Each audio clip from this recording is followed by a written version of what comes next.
Today, the USA is the richest and most powerful country in the world. But just over 330 years ago, it wasn't a country at all. The land we now call the United States of America was divided into three main parts: 13 British colonies in the east, an area called the Indian Reserve in the center, and the Spanish territories in the west. It wasn't until 1776 that representatives from the 13 colonies, unhappy with British rule, declared independence from Britain and created the United States of America. Today, many of these founding fathers, the men responsible for building the country, are famous throughout the world.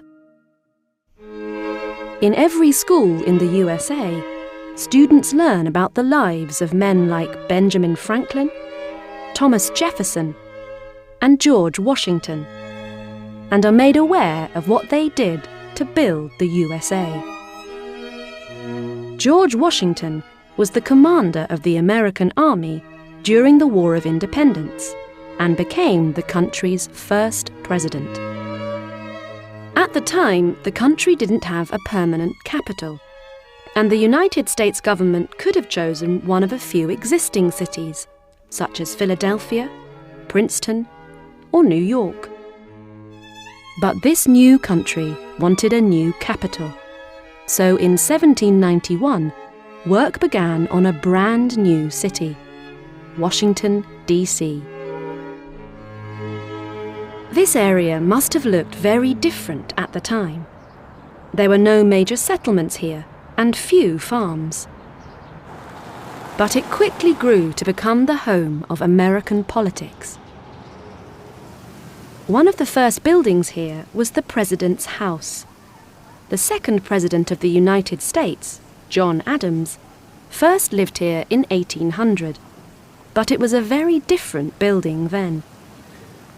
In 1902, President Theodore Roosevelt, unsatisfied with the size of the building, expanded it. He also officially named it the White House, a name people had informally used for almost a century. Today, this iconic building, with its 6 levels, 132 rooms, and 35 bathrooms, is recognizable all over the world. At the same time as the President's House was being built, construction began on the Capitol building. The United States Congress had first met in 1774, and after the War of Independence, it became an important part of the new independent government, creating the country's laws. At first, it met in various cities, such as Philadelphia and New York, but in 1800, it moved to its permanent home in the Capitol building. Since then, Congress has continued to grow and is now the political center of the country.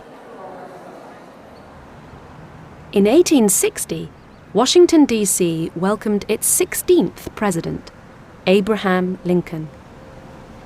Lincoln was president during the Civil War, and in 1865, he was successful in making slavery illegal. He has since become a national hero, and this memorial, opened in 1920, is one of the country's most famous landmarks.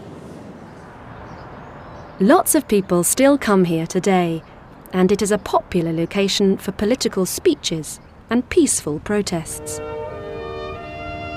In fact, it was here, between the Lincoln Memorial and the Washington Monument, that crowds gathered to hear Martin Luther King's famous "I Have a Dream" speech. From George Washington to Abraham Lincoln to Martin Luther King, this city has always been an important part of American life.